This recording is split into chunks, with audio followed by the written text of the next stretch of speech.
in this video I'm going to show you all how to make vegetarian Kizhi Parotta, and the recipe begins with making some kick-ass vegetarian salna. This meal is, indulgent and luxurious in my opinion. It's something that we enjoy every now and then. It's not a regular at home, but we love it. So the salna begins with making a spice paste. I've heated up some peanut oil and I'm going to roast some whole spices. I'm using a combination of pepper, cinnamon, cloves, Kalpasi, otherwise called as blackstone flavour, and green chilies over here. I'm roasting the spices on really low heat and I'm going to just let them crackle. Once they start crackling, I'm adding some garlic cloves. Of course, I like being a little generous with the garlic for this particular recipe. But if you're not a big fan of garlic, you can also bring it down to 4 cloves. So when the garlic begins to blister around the edges and turn a little golden, or turn a little pale brown, I'm adding some roasted gram dal or Pottukadalai, and I'll continue to roast this until the Pottukadalai begins to crisp up. Then add some finely chopped onions. You could do white onions, yellow onions, red onions, whatever you have on hand. Now the goal is to continue to saute the onions till they become soft and develop a glassy, translucent texture. Can I say? I wouldn't say glassy, yeah, translucent. Once we reach that, I'm adding some cashews. I'm using about 8 broken cashews or cashew halves over here. You could also be a little bit more generous, but I find 8 to be the sweet spot. Mix everything well, and then in goes some tomatoes. I would like to add at this point that you don't really have to wait for the oil to separate when making this spice paste. The goal is to just cook the tomatoes till they are mushy. Once it is done, I'm going to allow this mixture to cool down completely, and then going to blend it with some coconut and water to a super smooth paste. So never blend anything in a blender when it is super hot, because the chances that it will splatter are high. Another thing I would like to tell here is, I know a lot of people who also add poppy seeds to this particular salna. You could add that too. A teaspoon of poppy seeds here will be great, but I'm not a big fan. So yeah, there's that. So I'm going to set that aside and then get started making the salna. I'm using my 5-liter deep pressure cooker over here today because it's like the perfect size to make anything that is liquidy. You could also make this salna in your Instant Pot. I'll go ahead and write the instructions or the Instant Pot settings in the description box. So I heated up my pressure cooker with some peanut oil and then of course bloomed some whole spices.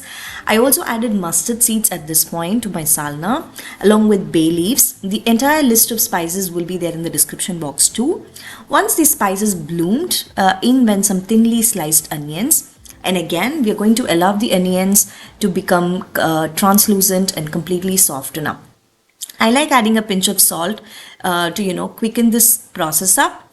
The flip side to this is that you will have to pay attention to the salt later on, but yeah, it helps in.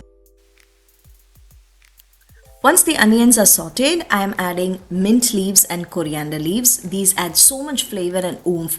To be honest, I prefer adding, or it's my habit to add mint and coriander generously to pretty much any kurma that I make. I feel the game changes when you do that. After this, we're going to add some ground spices. So here's where I want to add that I use chicken masala or chicken curry masala to make my veg salna. Folks, you really have to believe me when I say this. This is a game changer.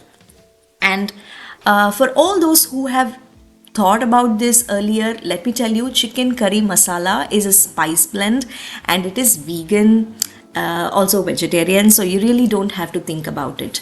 You can go ahead and you can use it in your vegetarian cooking too. We added all the spice powders and then we sauteed them for about 30 to 40 seconds, and now in went some tomatoes again. I'm using thick sliced tomatoes over here, and I'm going to just allow the tomatoes to disintegrate or start losing their shape. At that point I'm adding some water. Over here I've added 1.5 liters of water, which is about 6 cups. Adding the water, in goes the ground paste. I'm sorry, I forgot to show you all how the end paste looks. But yeah, I ground it to a super smooth paste, and this is how it looks when you add it to the gravy. Naturally, I'm going to wash my blender with half a cup of water, and this water will also go into the cooker. You know, you cannot change the Indian genes in me. From now on, we will allow this mixture to simmer on medium heat for about 3 to 4 minutes.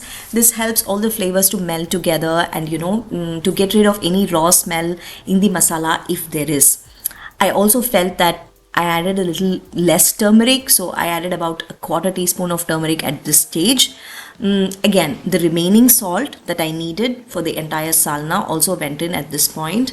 Mix everything. After this, we are going to add veggies, and for the protein, I'm using soya chunks over here. If you're not a fan of soya chunks, you could also do plant-based soy meat. Adds beautiful flavor, texture, very meaty, very similar to chicken or something like that. But yeah, and another thing worth mentioning over here is that I pre-cooked the soy chunks as per the package instructions. So when you are doing it, when you make salna on your own, make sure that you pre-cook your soy chunks and keep it ready before you start the whole process. Coming to the vegetables, I'm using a mixture of cauliflower, potatoes, carrots, beans, and green peas. I personally do not like adding stuff like broccoli or chayote squash or chow chow to my salna, because I somehow feel that then it becomes kurma and it doesn't remain salna. You could just do mushrooms and soy chunks also in this case. It's again a superb umami packed combination that I really like, and I have often observed that people who eat meat equally enjoy this version. So yeah, once everything goes in, we are going to close the cooker lid and we are going to cook it for 3 whistles and wait for the pressure to release on its own. Once we open the lid, tada, this is how the salna looks. You would have even seen a thin layer of oil floating to the surface. So yes, now I'm going to finish this with some coriander or chopped cilantro, because life is meh without coriander, right? Once your salna is ready, you can prepare, you can go ahead and start making your Kizhi Parotta. For making the Kizhi Parotta, you will obviously need banana leaves. So I've thought about many things in the past which can be used as a substitute for banana leaves, but unfortunately nothing has worked. Like parchment paper or aluminum foil, nothing like that works, because banana leaf has an inherent flavor to it. And when you put everything in the banana leaf, wrap it tightly as a package, and then cook it on the tawa and eat it. The flavor is something very unique and amazing. So I wouldn't recommend switching the banana leaf to anything.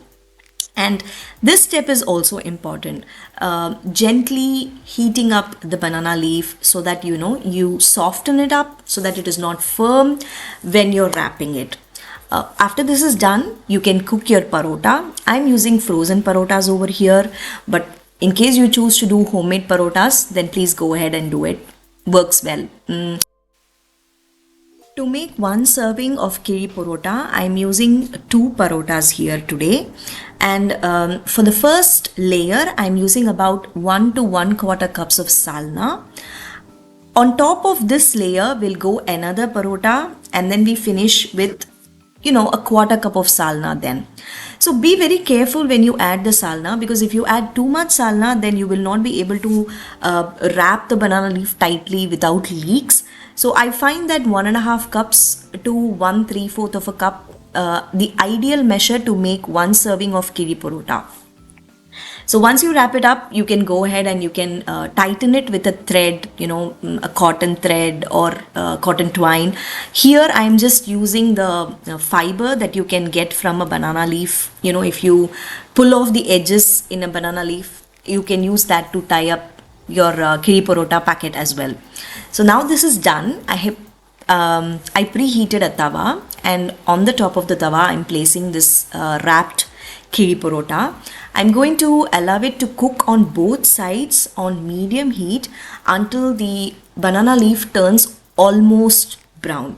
So when this is happening, the flavors are developing. The flavors of the banana leaf and the salna and the parotta are all coming together in one heady combination, and it's just magic on your taste buds. So yes, this is done. Open it gently, be careful. There will be steam coming out.